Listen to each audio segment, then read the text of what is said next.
Samedi, c'est le derby attendu. Annecy-GF38. Comment vous abordez ce match?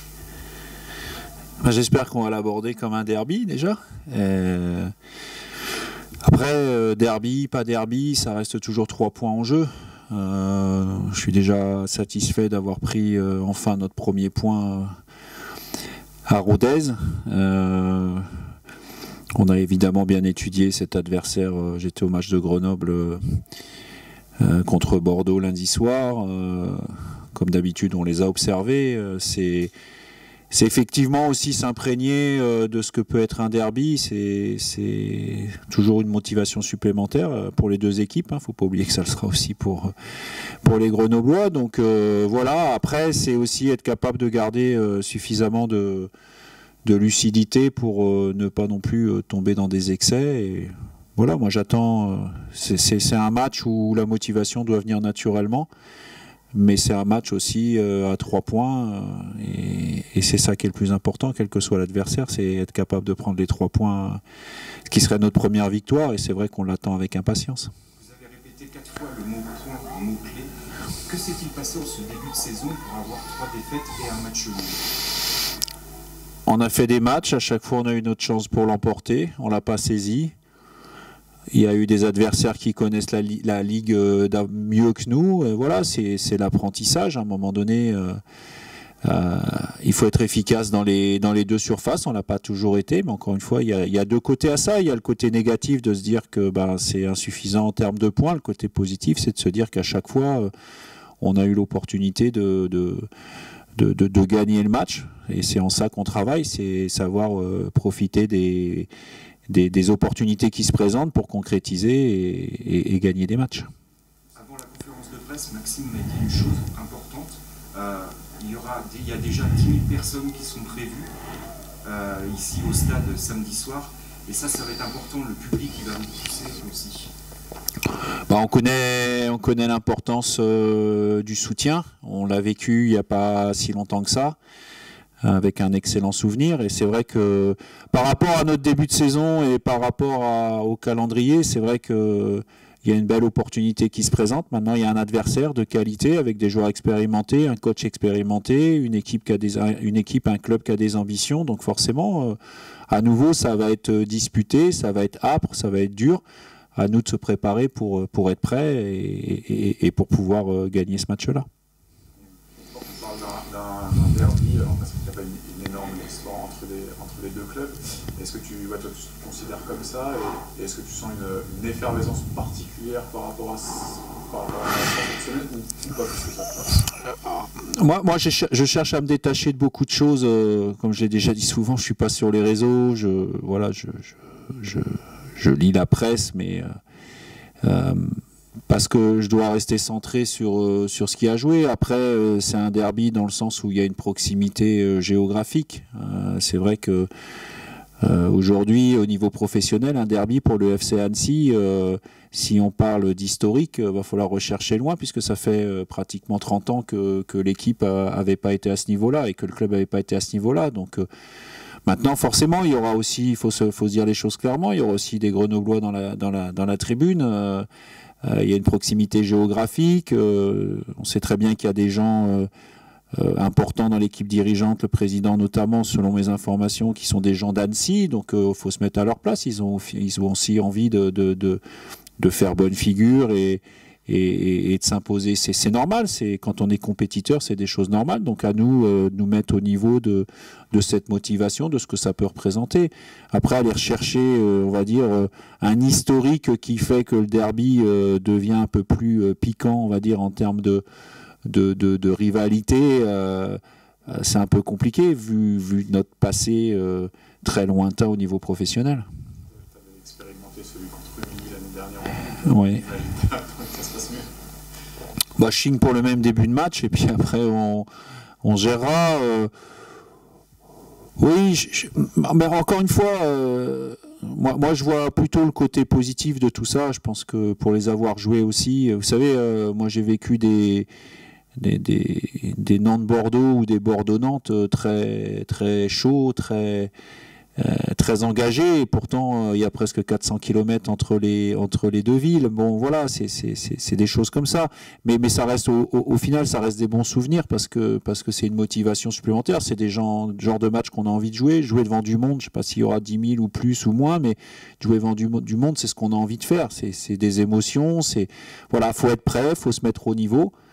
Faut être capable de progresser comme on a senti. Pour moi, j'ai une équipe qui progresse au fur et à mesure, pas suffisamment parce que le nombre de points n'est pas celui qu'on espérerait, mais bon, il nous manque pas non plus 9 points, hein, sur ce début de championnat, hein. Je veux dire, voilà, faut être lucide aussi, et puis il faut avoir en tête que on va batailler et lutter jusqu'au bout. Donc voilà, c'est encore une fois, il y a vivre, ça va être difficile, comme je disais la dernière fois, et on s'y prépare.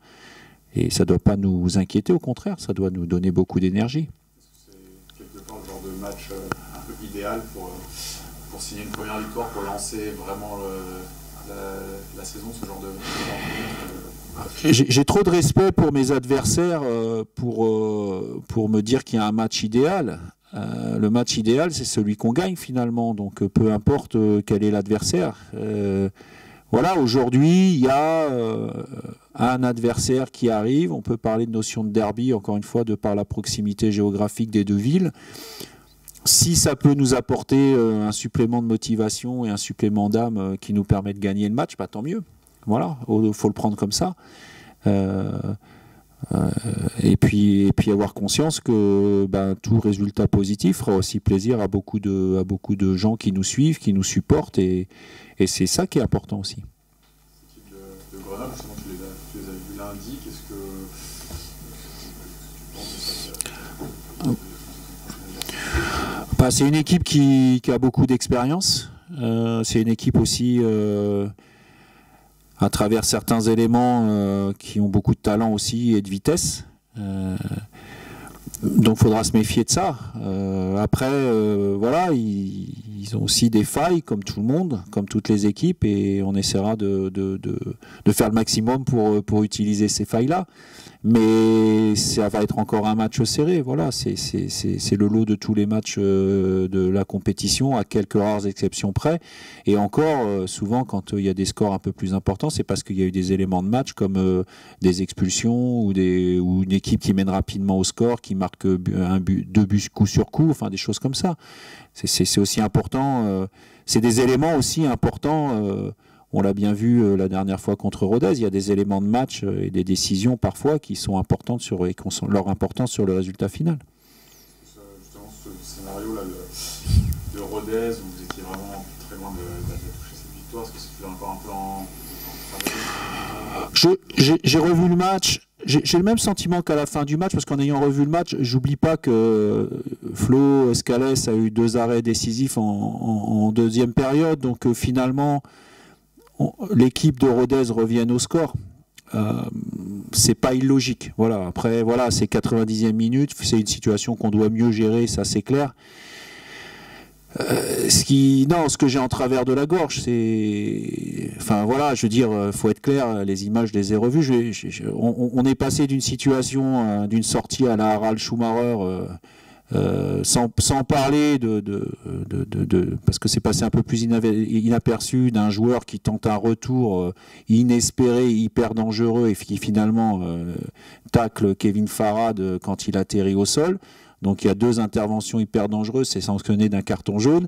Et je ne vais même pas discuter, parce que pour moi il n'y a pas pénalty, mais je ne vais pas discuter de ça, parce qu'on peut discuter de tout. Et puis une faute sanctionnée par un pénalty qui est sanctionné par un carton rouge.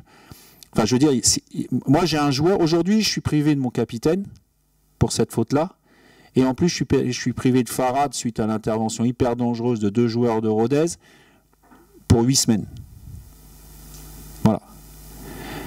Et le joueur qui est inapte pour 8 semaines, les coupables ils n'ont rien du tout et carton jaune, et moi je suis privé d'un joueur pour une faute, s'il y a faute, qui est quand même complètement bénigne. Alors qu'on ne vienne pas me raconter que c'est une histoire de faute de haut en bas, enfin, etc. À un moment donné, mettre en danger la sécurité d'un joueur adverse, ça compte quand même. Il me semble que ça compte toujours.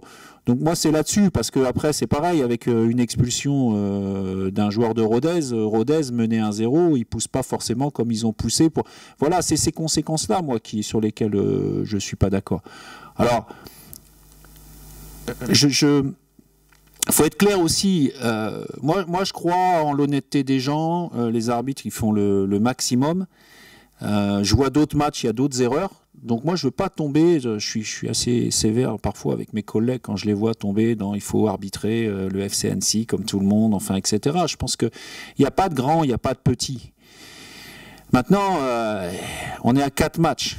Les 3 événements dont je vais parler, c'est vérifiable. Hein. Je les ai dans l'ordinateur, mais c'est vérifiable. Le premier match contre Niort, c'est 4 minutes d'arrêt de jeu en fin de match. On a joué 3-0-8.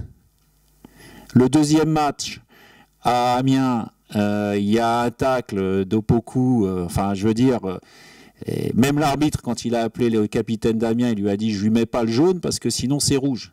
Donc en gros, je lui laisse une chance. Moi, je suis bien content qu'il lui ait laissé une chance, mais j'ai pris un but 20 minutes après. Enfin, je veux dire, ils sont pas là pour laisser une chance à un autre joueur. Plus l'événement dont je vais parler. Quand contre Niort, on prend penalty, qui me paraît indiscutable, moi je discute pas, hein, je dis qu'il y a penalty. Hein, les joueurs, je vais les voir, je leur dis les gars, il y a penalty, comment on fait pour éviter cette situation-là? Mais là, je trouve que, voilà, on est de la même manière que Rodez. Ils ont un penalty très, on va dire, généreux, mais Rodez, les 2 matchs précédents à Nîmes et contre QRM, ils ont 2 penaltys qui n'ont pas été sifflés pour eux, qui sont flagrants aussi. Enfin voilà, donc moi je suis pas en train de mettre dans la peau comment dire, je veux pas être celui qui pense qu'on est contre nous, parce que je pense que c'est pas le cas. Je dis simplement que les résultats ont leur importance, c'est une année à 4 descentes et il faut vraiment être très très vigilant sur la manière dont on prend certaines décisions quand il y a des choses flagrantes.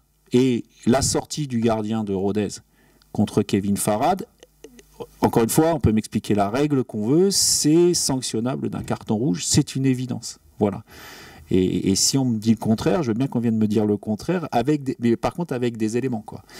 Et avec des arguments. Voilà. Donc j'espère que il y aura le moins de contestation possible. Et pour terminer ce que j'avais à dire, vous remarquerez que j'ai pas parlé du match de Laval, alors qu'on l'a perdu, le match de Laval. Moi, j'ai rien à redire sur les décisions qui ont été prises. Voilà, je trouve que pourtant, alors on manque d'objectivité quand on est sur le banc, c'est normal, mais voilà. Donc enfin, je veux dire, il faut que tout le monde ait conscience de l'importance des matchs et il faut vraiment que sur des cas bien précis, les décisions qui sont prises soient des décisions, on va dire, justes pour le FC Annecy, comme pour Rodez, comme pour Saint-Etienne et d'autres équipes.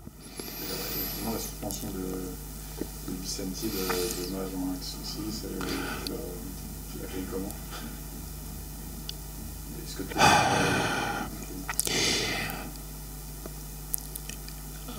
moi, je pense qu'il n'y a pas faute. Mais à partir du moment où il siffle le penalty, pour moi, c'est pas carton rouge, c'est carton jaune. Carton jaune, c'était son 3e. Il n'aurait pas été suspendu là. Il aurait été suspendu contre Dijon. Donc, qu'ils prennent un match de suspension avec un jaune ou un rouge. Voilà. Après, le fait qu'il y ait un avec sursis, ça lui met un 2e match en sursis. Voilà. Donc, je ne vais pas dire que je suis content. Je ne vais pas dire que je ne suis pas content. À partir du moment où il y a un rouge, je ne m'attendais évidemment pas à ce que le rouge soit annulé. Voilà. Mais je pense que c'était important aussi de faire connaître notre position. C'est ce qu'on a fait. On a fait connaître notre position à la commission juridique, qui a fait un entretien avec Bis et Jean-Philippe Nallet hier. Voilà, ils ont entendu nos arguments et voilà, la sanction c'est celle-là. On la prend. Bis sera pas là contre Grenoble et puis on va faire ça. Là, on attaque une semaine à 3 matchs en 7 jours. 6. Est-ce que ça... On va les prendre un par un. Bah, ça m'inquiète. Ce qui m'inquiète, c'est qu'aujourd'hui, j'ai pratiquement plus que 2 attaquants, c'est Bosetti et Saï. J'ai Spano qui est blessé depuis un moment et j'ai Farad qui a pris 8 semaines sur une double intervention sanctionnée que d'un carton jaune. Donc Moi aujourd'hui, je prends le match de Grenoble et puis à la fin du match de Grenoble, on fera le plan, on fera un bilan comptable et puis on fera un bilan aussi de l'état de l'état général de l'équipe et puis on remettra une équipe contre Dijon et puis de toute manière contre Dijon et contre Metz après, on mettra une équipe. On parle souvent de l'importance d'avoir un groupe et c'est ce que j'ai dit aux joueurs, j'ai prévenu les joueurs dans ce sens-là, c'est qu'aujourd'hui voilà, il y a des joueurs qui n'ont pas joué du tout, peut-être, qui vont se retrouver peut-être titulaires à Metz parce qu'à un moment donné, c'est comme ça, et c'est un groupe, et c'est ce qu'a fait Force l'année dernière aussi, c'est-à-dire que quand il y a des joueurs qui jouaient beaucoup, qui ne pouvaient pas être là pour différentes raisons, ceux qui ont pris le relais, ils ont pris le relais avec efficacité, c'est ce que j'attends des joueurs, et c'est ce que j'attends au niveau de leur état d'esprit. C'est vrai qu'on parle évidemment du mercato en ce mois d'août, mais est-ce que justement là, il y a 4 journées, 4-5 journées, est-ce que sur ceux justement qui ont peut-être moins de temps de jeu là, au bout d'un mois, est-ce qu'il peut y avoir des velléités de départ ou pas, et tu l'as un peu toi ta position moi je pense qu'aujourd'hui on n'est pas de trop. À l'heure où je parle, j'ai personne qui est venu me voir en me demandant de partir. Voilà, donc je considère que je peux compter sur tout le monde. Après, c'est le foot. Alors bon, il va y avoir 2 étapes. Il y a aussi l'étape fin mercato pro qui approche. Après, on sait très bien que s'il y a des joueurs, en national, on peut recruter beaucoup plus longtemps. Donc, mais aujourd'hui, je ne considère pas qu'on est trop. Alors, on est au taquet en termes de nombre, c'est sûr. On est au taquet au niveau salarial, c'est sûr aussi. Maintenant, oui, aujourd'hui, j'ai pas de velléité de départ affichée. Donc, et j'ai pas de velléité parce que des fois, elles sont pas affichées, mais elles sont sous-entendues dans les comportements quotidiens. Et j'ai pas ça du tout. Donc, je sens tout le monde concerné, y compris des joueurs qui n'ont pas été utilisés encore jusque-là. Et puis, c'est bien comme ça parce qu'on peut avoir besoin de tout le monde à tout moment. Oui, c'est ça. Des fois, au bout d'un mois de compétition, on peut se rendre compte, finalement, ça va être un peu compliqué pour moi. Et là, pour moi, c'est compliqué pour certains. Il y a des joueurs aujourd'hui qui ont joué beaucoup l'année dernière qui jouent pas du tout pour le moment, mais c'est pour le moment. On n'est qu'à la 4e journée. Il y en a 38 et il va falloir aller jusqu'au 3 juin 2023. Donc voilà. Maintenant, il y a ce qui va changer, c'est qu'effectivement mi-novembre, ça va s'arrêter. Alors qu'avant, il fallait pratiquement aller 4 semaines de plus. Donc c'est ce qui va aussi peut-être changer et faire que les effectifs vont se réajuster un petit peu plus vite. Par rapport à ça, c'est qu'en plus on voit Gigi après, c'est vrai que c'était le capitaine l'année dernière et qui a moins de temps de jeu là, sur ce début de saison. Comment un petit peu on gère ça par rapport à notamment le statut de capitaine? Est-ce que c'est une façon de jouer différente par rapport à un capitaine? On a amené à moins le faire jouer quelque part. Alors, il y a différentes étapes dans tout ça. Et c'est la même chose, puisqu'on parle de Jean-Jacques, c'est la même chose, on va dire, pour un garçon comme John Goncalves. Je le cite parce que je l'ai vu hier, il a demandé à me voir et on a discuté hier.